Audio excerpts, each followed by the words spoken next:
2 tablespoons oil, 6 tablespoons butter, 1 cup water,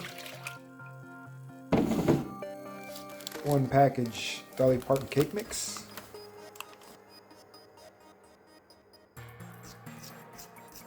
so I'm going to spray 2 tins. Put more in this pan than in this pan because this is the actual Reese's Cake component, and I'm going to slice it down the middle, cut off the curved top to make the entire cake, and this will be for a separate cake.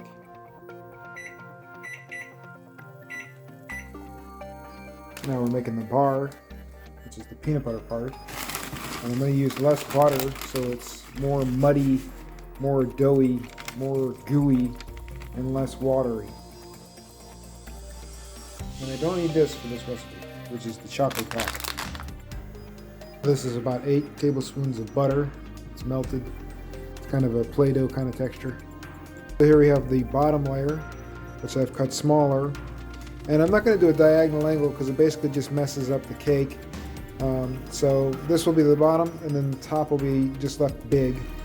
As you can see, this just kind of peels right away. I just went around it with a knife, and then I also flattened the cake a little bit, as much as possible. Now we're entering the art of sculpting this thing. So I have some parchment paper. This is going to be a lot of parchment paper stuff, and trying to get the Reese's shape.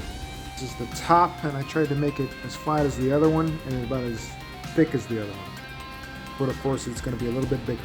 That's funny, this is exactly the same size as the chocolate cake.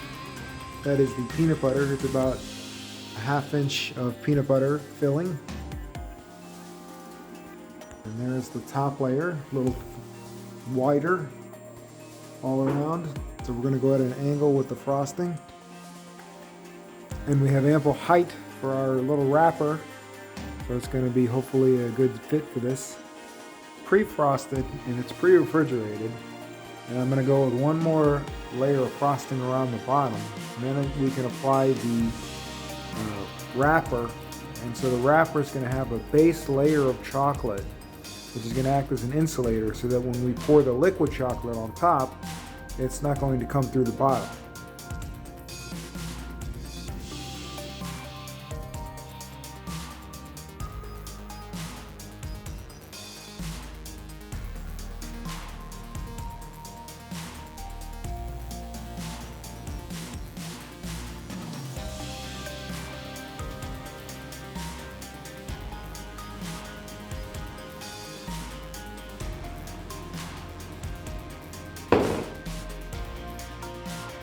So this did the trick of folding in this frosting, icing or whatever.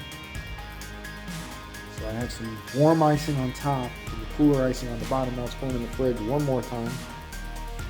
And it's about done. So to get that wrapper off after the refrigerator one more time, you're going to have to cover it. So I have this giant wok, and what's going to happen with that is it's going to reduce the amount of condensation that gets around the paper. So it will hopefully make the paper not stick as much to the frosting, so we can pull it off.